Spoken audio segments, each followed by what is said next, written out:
Tears of Jade, The Cursed Empire. Written by Ferdinand Vilard. Narrated by John Smith. Produced in 2025. Chapter 1. The Night of Sorrows. The air trembled with the roar of flames, a relentless crackling that swallowed the once proud city of Tenochtitlán. The night was a shroud of ash and despair, pierced by the sharp wail of a conch shell spiraling into the heavens, its mournful cry echoing over the canals now choked with blood and debris. The scent of burning maize hung heavy, a bitter incense rising from the granaries set ablaze, mingling with the acrid sting of smoke that clawed at the lungs. In the distance the skeletal remains of temples groaned and splintered, their sacred stones tumbling into the darkness as if the gods themselves wept for their forsaken domain. Amid this chaos stood Alonso de Montemayor, a conquistador clad in dented armor stained with soot and crimson. His breath rasped beneath the weight of his steel helm, each exhale a fog against the chill of the night.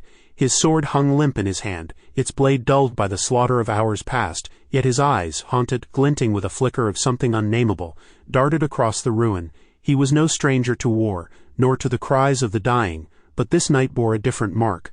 It was not triumph that pulsed in his chest, but a gnawing dread, a shadow that coiled tighter with every step he took through the smoldering streets.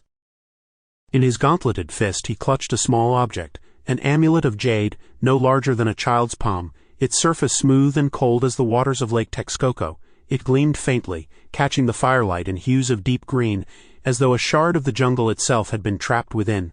Carved into its face was the visage of a serpent, its eyes two hollows that seemed to stare back at him, unblinking, alive. He had wrested it from the lifeless hands of a priest atop the Templo Mayor only hours before, its weight a mystery that tugged at his soul. He had expected gold, riches to sat the greed of his men, but this was something else, something older, something that whispered in a tongue he could not yet fathom. The sounds of the dying city pressed in around him.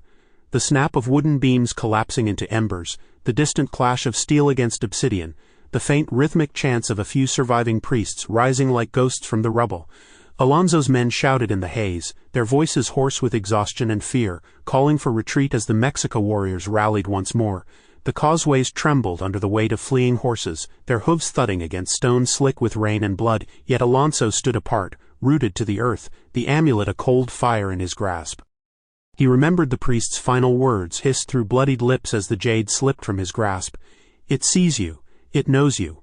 The curse, or was it a warning, rang in his ears, louder than the screams of the fallen. He turned the amulet over, tracing its edges with a trembling finger, and for a moment he swore it pulsed, a faint living rhythm against his skin. The air grew heavy, the smoke curling into shapes that danced at the edges of his vision.